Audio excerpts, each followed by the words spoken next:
আমি একটা অনেক খারাপ ছেলে, আমি নোংরা ছেলে। আমার কারণে রিফা আমাকে ছেড়ে চলে গেছে।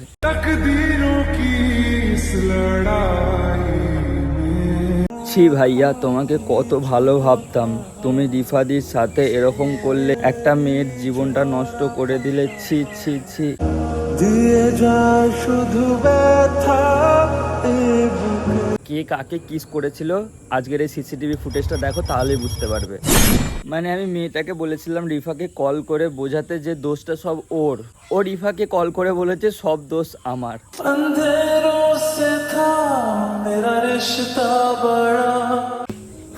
হ্যাঁ গাইস, তোমাদেরকে আজকে নতুন একটা কথা শেয়ার করতে চলেছি। আর আমি একা আছি, ঠিক আছে, কেউ নেই আমার সাথে, কারণ আমি একা আছি, একাই ভালো আছি। হ্যাঁ, আমার নামে মিথ্যেভাবে বদনাম দেওয়া হয়েছে।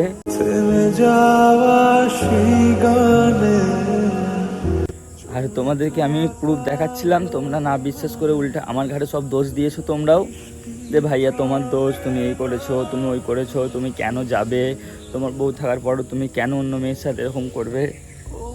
সব দোষ তোমরাও আমার ঘাড়ে দিয়ে দিয়েছো। তো সেই জন্য আমি আর ভিডিও করবো না, কিচ্ছু করবো না, ঠিক আছে। আমি ভিডিও বানাবো না, ঠিক আছে। যা হয়েছে বেশ হয়েছে, ভালো হয়েছে। আমার দোষ আমি স্বীকার করে নিচ্ছি, হ্যাঁ সব দোষটাই আমার, আর কারোর দোষ নেই এখানে। ওই মেয়েটারও কোনো দোষ নেই, রিফা আমাকে ভুল বুঝলো সেটাও রিফার দোষ নেই, বীজখানে সব দোষ আমারই। বাকি তোমরা যে কমেন্ট করেছো, আমি তোমাদের জাস্ট কিছু কমেন্টগুলো পড়ে শোনাচ্ছি, জাস্ট শোনো।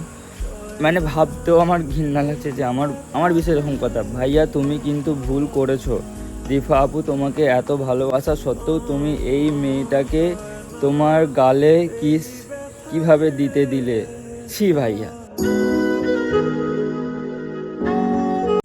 ব্যাপারটা তোমরা পুরোটা ক্লিয়ারভাবে বুঝলেও না, জানলেও না, সব দোষ আমার ঘাড়ে দিয়ে দিলে। ছি ছ্যা সব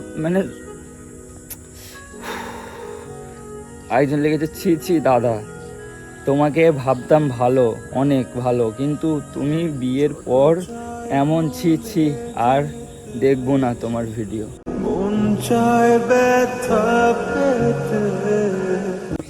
তাহলে যখন তোমরা আমার ভিডিও দেখবে না, আনসাবস্ক্রাইব করে দিলাম, কালকে অনেকে কমেন্ট করেছে আনসাবস্ক্রাইব করে দিলাম, তাহলে আমি আমার ভিডিও বানিয়ে কী লাভ, তাই না? তোমাদেরকে আমি ভালোবাসে তোমাদেরকে আমি নিজের আপন মনে করি বলে সব কথা তোমাদের সাথে শেয়ার করি। এবারে তোমাদের সামনে শেয়ার করি বলে তোমরা আমাকে উল্টে খারাপ ভেবে বসে আছো। আসলে সেই দিনকের ব্যাপারটা কি হয়েছিল তোমাদেরকে আমি আজকে ফুটেজ দেখাবো, ভিডিও ফুটেজ দেখাবো, যে সেই দিনকে আমার সাথে কি হয়েছিল, কে কাকে কিস করেছিল। আজকের এই সিসিটিভি ফুটেজটা দেখো, তাহলেই বুঝতে পারবে। তবে হ্যাঁ, ভিডিওতে দেখাবো, তার আগে তোমাদেরকে কিছু কথা শেয়ার করে দিই আমি। যেমন দেখো, একজন লিখেছে সারু ভাই তোমার ভিডিও আর দেখবো না। কালকে একজন আমাকে এত বিচ্ছিরি ভাষায় গালাগালি দিয়েছে, কমেন্টে নয়, মেসেজ করে। মেসেজটা এখানে সিন করে দিচ্ছি, দেখো। এই মেয়েটা এত বিচ্ছিরি ভাষায় গাল দিয়েছে কালকে, এই স্টোরি থেকে মেসেজ করেছিল আমাকে। এরকম গালাগালি ইনস্টাগ্রামে ভর্তি পড়ে আছে, ঠিক আছে, কারণ ওই ভিডিওটার জন্য। ভিডিওটা বলছি, ওই যে রিফা যে ভিডিওটা করে ছেড়ে দিয়েছিল, আমি অন্য মেয়েকে কিস করেছি। আসলে এই কথাগুলো পুরো ভুল, ঠিক আছে। তোমরা হয়তো আমাকে বিশ্বাস করলে না, ঠিক আছে, চলো। দেখো, তোমাদেরকে সত্যি কথা বলছি, পার্কে আমি ছিলাম, আমার সাথে আমার জাহিরুল বলে যে বন্ধুরা ছিল, ও ছিল। এবারে মেয়েটা ঘুরছিল, ঠিক আছে, হঠাৎ করে পেছন দিক থেকে আমাকে ডাকলো সারু ভাই বলে। আমি এরকমভাবে ঘুরে দেখলাম, সিসিটিভি ফুটেজটা যেরকম আছে সেরকমভাবে তোমাদেরকে আমি বলে দিচ্ছি, তারপরে ভিডিওটা তোমাদেরকে দেখাচ্ছি। আমি এরকমভাবে ঘুরে দেখলাম, আমি বললাম কে, আমার কাছে আসলো, এসে বললো যে তুমি রিফার বর তো, ওর আসল নামটা বললো, রিফাটা বলেনি। তো আমি বললাম হ্যাঁ। বললো তুমি, আমার ওদের ওখানেই ঘর। আমি বললাম কে, তুমি চিনতে পারিনি তোমাকে? তখন বললো আমার নাম অমুক, আমি ওর বন্ধু। বলে না হয়েছে ও ভালো তো, বলে দু চারটে কথা বলার পরে আমাকে জাস্ট জড়িয়ে ধরে যেই জিনিসটা কিসটা করে ফেলেছে।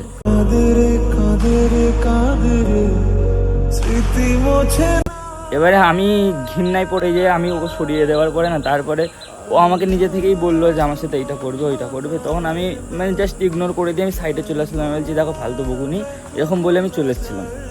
আমার সাথে আমার বন্ধুটাও ছিল, ও সব দেখেছে। ও এমনকি মেয়েটাকে বলেছে যে তোমার কি মাথা খারাপ হয়ে গেছে নাকি, তুমি এরকম দ্বারা করলে সারুর সাথে, সারু এত ভালো ছেলে, তুমি তারপরে ওর সাথে নোংরা কাজটা করলে কীভাবে। তারপরে মেয়েটা বলছে তো কী হয়েছে, তো আম ব্যাপার এখনকার জমানায়। ওর বয়ফ্রেন্ডের সাথে সব কিছু করে বেরিয়েছে, ওর একটা বয়ফ্রেন্ড নেই, ওর হাজারটা বয়ফ্রেন্ড আছে, ঠিক আছে, সব খবর আছে। তো সব কিছু করার পরে লাস্ট ফিনিশিংয়ে রিফাকে ফোন করে, মানে আমি রিফাকে এসে শোনাইনি সত্যি কথা, ওইটা আমার বড় ভুল ছিল যে আমি ওকে এসে শোনাইনি যে আমার সাথে এই হয়েছে। এবার ওকে শুনিয়ে দিয়েছে। আর রিফাও আমাকে কিছু বলেছিল নি সেদিনকে, তার পরের দিনকে ওকে আবার কল করে ভিডিও করে ক্যামেরার মধ্যে সব কিছু শুনিয়েছে। এবারে তোমরা আমাকে বলো, তোমাদেরকে যদি আমি সিসিটিভি ফুটেজটা দেখাই, তোমরা কি আমাকে যেভাবে গালাগালি করেছো, যেভাবে ছোট বড় কথা বলেছো, যে তোমার দোষ, ছি ঘৃণাকর ছেলে, ভাবতে পারিনি এত নোংরা ছেলে তুই, হ্যান ত্যান, সে কথাগুলো কি তোমরা ফিরিয়ে নিতে পারবে? আমাকে আগে বলো, যদি আমার কোনো দোষ না থাকে সে কথাগুলো তোমরা ফিরিয়ে নিতে পারবে না তো? যারা বলেছো আনসাবস্ক্রাইব করে দেবো, তারা কি আমাকে আর ফলো করতে পারবে, মানে সাবস্ক্রাইব করতে পারবে না তো?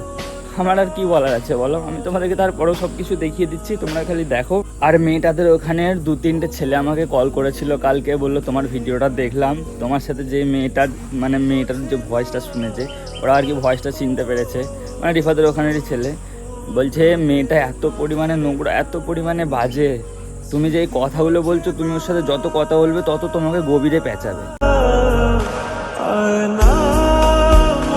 আমি তখন বললাম যে আমার সাথে বাজে পোনা চলবে না, কারণ আমার কাছে সব প্রুফ আছে, আমি দেখিয়ে দেবো, ও বুঝবে। এবার একটা জিনিস ভেবে দেখো, আমি যদি মেয়েটার ভিডিও ফুটেজটা এখানে অ্যাড করে দিই, তোমরা দেখে নিলে, ঠিক আছে, মেয়েটার মুখটা সবাই চিনে গেলে যে কে মেয়েটা না কে, এবারে প্রবলেমটা কার হবে আমাকে বলো? মানে কমেন্টে বলো, তাড়াতাড়ি কমেন্টে বলো, এবারে বলো, বলেছো? প্রবলেমটা ওর হবে, মেয়েটার হবে, কারণ ও যেহেতু একটা মেয়ে, ওর পরে ভবিষ্যতে প্রবলেম হবে 100%। কোনো মেয়ের ফেস দেখিয়ে ভিডিও ছাড়লে পরে প্রবলেম হবে। আবার এই টপিকের ভিডিও, তারপরেও তোমরা আমাকে খারাপ বলেছো, খারাপ কমেন্ট করেছো, গাল দিয়েছো, কি বলবো এবার তোমাদেরকে আমরা বলো? মানে আমার কি বলা যায় এখন? এখানে কিচ্ছু বলার নেই। যাই হোক, সবশেষে তোমাদের একটা কথাই বলতে চাই, দেখো, কোনো জিনিস না জেনে কোনো দিন কারোর বিচার করতে নেই। এখানে যদি আমার কোনো দোষ থাকে, তোমরা দোষটা আমাকে বলতে পারো যে হ্যাঁ দাদা ওটা তোমার দোষ।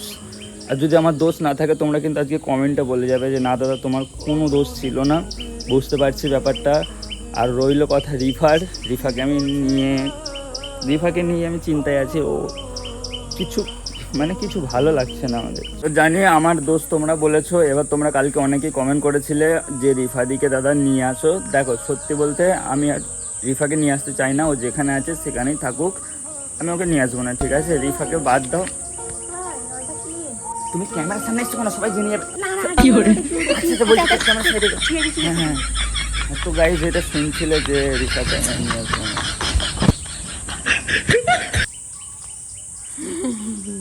আমি রিফা না। তুমি এলে কেন ক্যামেরা?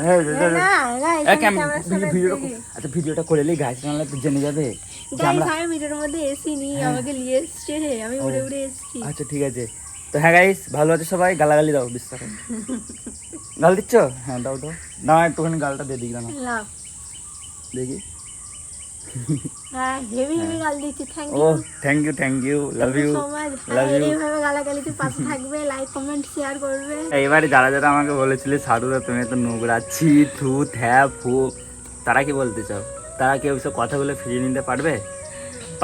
আমি জানি যারা আমাকে সাপোর্ট করে, ভালোবাসে, তারা আমাকে মানে এই জিনিসটা বিশ্বাসই করে না, ঠিক আছে?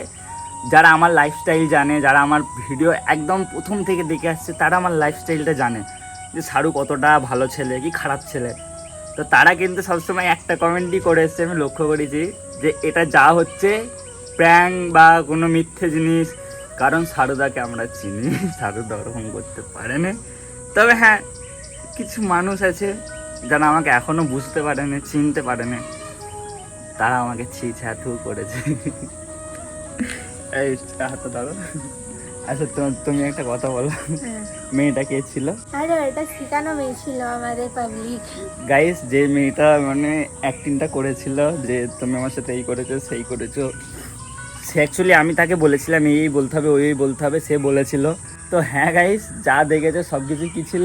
ভুল, মিথ্যে ছিল, শেখানো ছিল। আমি অতটা নোংরা ছেলে না রে ভাই। আমার এই বউ থাকার পরে আমি অন্য মেয়ে ছি। আস্তাগফিরুল্লাহ। এবার তুমি বলো, একটা ধাক্কা মেরে আমাকে চলে গেলে কেন? ওইগুলো অ্যাক্টিং ছিল, জাস্ট আমাদের রোল গাইজ আমরা যদি সিনেমাতে কোনোদিন চান্স পাই, সত্যি বলছি আমরা অ্যাক্টিং পারবো তো ভালো। আমাদের কেলাকেলির তাহলে একটা অ্যাক্টিং, খুঁজে দাও যে না আমাদের এরকম আমাদের movie। আমাদের কেলাকেলির acting, sad acting, emotional acting, তারপরে ভূতের অ্যাক্টিং, হ্যাঁ, সব আমরা কিন্তু পারি। জবরদস্ত করতে পারি। কোনো যদি অ্যাক্টার থাকে, মানে অ্যাক্টার বলছি, কোনো যদি Movie কি বলো এগুলোকে chance। ডাইরেক্টর থাকে, আমাদেরকে বলো, আমরা কাজ করতে চাই। মানে আমি কাজ করতে চাই ভাই, আমার ছোটবেলার স্বপ্ন সিনেমা করবো, ঠিক আছে? ভূতে ছাড়ো, তুমি ছাড়ো, ভূতের সিনেমা করবো। বাকি সরি, হ্যাঁ তোমাদের সাথে এরকম দ্বারা করা হলো। আর হ্যাঁ, মেন টপিকে আছি, এখানে আসো। মেন টপিক এটাই, এই ভিডিওটা যে করা হয়েছে একমাত্র কিসের জন্য জানো?